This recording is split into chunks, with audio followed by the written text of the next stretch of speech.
Ok, yo recomiendo la historia del diseño industrial de Torrent. El libro me parece buenísimo y tiene una visión como holística de la historia del diseño. Saca a relucir algunos detalles y son esos detalles que le dan al lector a entender la relevancia que tiene el diseño actualmente.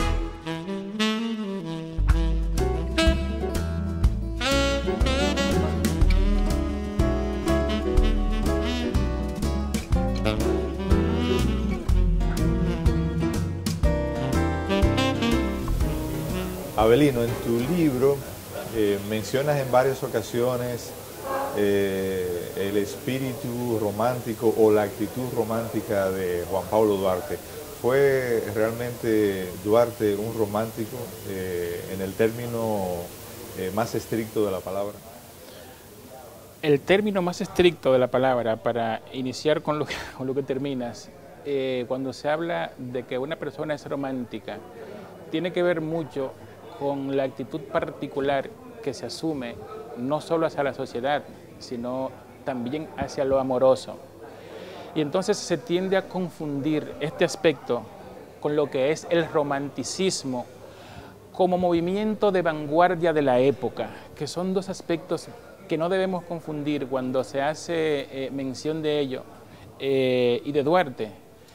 Duarte fue influenciado por el romanticismo, pero el romanticismo como un movimiento de vanguardia del momento, es decir, el romanticismo como un movimiento que entre otros elementos luchaba por la independencia y la soberanía de los territorios, de los países.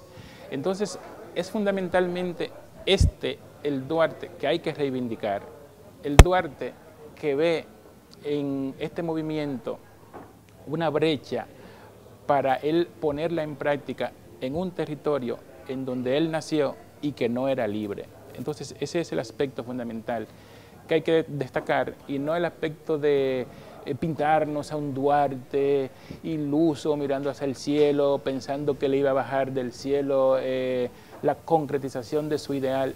No, ese no es el aspecto, es el otro. Como escritor que eres, un escritor varias veces premiado, ¿te da Duarte un personaje literario? Duarte, yo creo que lo que necesita ya es sencillamente el escritor que atrape lo que está ahí planteado. Es decir, los distintos escenarios en los que Duarte se movió, los distintos capítulos que Duarte protagonizó, pero ya están ahí de tal manera que más bien yo te diría que lo que se necesita es el novelista. De hecho, resalto esa novela sobre Duarte que escribió Manuel Salvador Gautier, Dimensionando a Dios, que se lo comenté a Doy. Es una lástima que tratara solamente una faceta de la vida de Duarte, que es la que tiene que ver con su juventud. La otra todavía es mucho más rica, de tal manera que ¿dónde están los demás escritores? ¿Te atreverías a hablar del perfil psicológico de Duarte, de esa aparente tendencia a la melancolía, a los posibles cambios repentinos de ánimo? Mira, entrarme al terreno de los perfiles psicológicos sería un poco entrar ahí al campo que no es mío. Pero lo que sí te puedo plantear es que esa actitud de Duarte, que se le han buscado tantas explicaciones, algunas válidas, otras no tanto. Yo pienso que no, bueno, la elucubración siempre es posible, pero no hay que irse tan lejos. Duarte, que concibió un ideal y que mientras estuvo en la etapa inicial de ese ideal, es decir, mientras estuvo compartiendo sus conocimientos, mientras estuvo en la etapa de la fundación de la Trinitaria, luego de la filantrópica, luego de la dramática, mientras estuvo en esa etapa que se veía como eso, como un Duarte iluso, pues no pasaba nada. Pero cuando se vio que ese trabajo de Duarte ya comenzaba a calar, entonces, ¿qué hicieron los conservadores? Los conservadores, que siempre le llamaban a ellos los muchachos. Entonces los conservadores sencillamente asaltaron el proyecto, y cuando asaltaron el proyecto, entonces desvirtuaron los propósitos centrales de Duarte. Y yo te diría, ¿cómo se vería cualquier persona que después de haber luchado tanto, cuando se concretizan esos ideales, entonces uno ve cómo se le van de las manos, como por ejemplo el arzobispo Infante, quien pronunció aquella frase que ha registrado la historia, salve al padre de la patria, cómo ese mismo sacerdote luego lo excomulga, por ejemplo, que era un sacerdote además amigo de la familia. En fin, cómo se dieron tantas cosas por el camino contrario de lo que Duarte planteó. Entonces, esto justifica de alguna manera el hecho de que Duarte decidiera asumir la actitud que asumió. Fíjate que de alguna manera Duarte, en esa etapa en la que él entendía que lo que había era una pugna política, ese periodo que va del 44 hasta la anexión, Duarte prefiere alejarse. Pero ¿se aleja Duarte porque ya no creía en esto? No, si precisamente demuestra lo contrario, cuando se entera de que primero la República ha sido anexada y que luego estalla la guerra por la restauración de la independencia, Duarte se integra de nuevo y viene dispuesto a hacer lo que no había hecho en el periodo anterior, que era integrarse al campo de batalla. Obviamente, por distintas circunstancias, se entendió que Duarte podía desempeñar una mejor función en favor de ese proceso, volviendo a Venezuela, y se le envió a Venezuela. Los que vinieron con él tuvieron mejor suerte y fueron integrados al campo de batalla, incluido su hermano Vicente Celestino Duarte. Es la vida.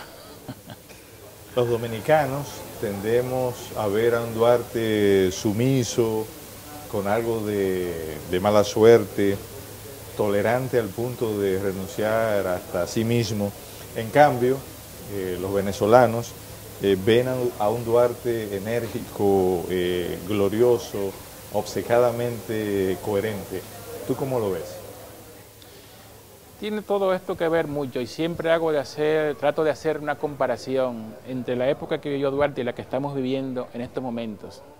Y tiene todo esto que ver mucho con la falta de respeto con la que estamos llevando todos los actos de la vida en los actuales tiempos, incluido la falta de respeto de los gobernantes y el gran respeto con el que actuó Duarte en cada uno de los momentos.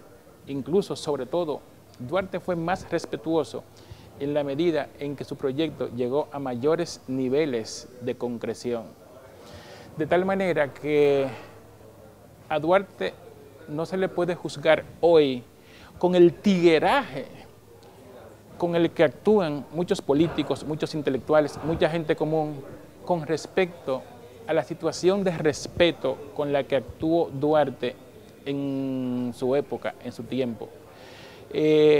Si algo hay que rebuscar de ese tipo de actitud, es precisamente rebuscar hasta llegar a comprender, y ahí volvemos al inicio de esta entrevista, es que hay que volver a esos valores que no solamente Duarte, sino otros dominicanos destacados exhibieron en lo que fue el trayecto de su vida, porque eso es lo que nos hace falta para que este país pueda caminar por mejores senderos.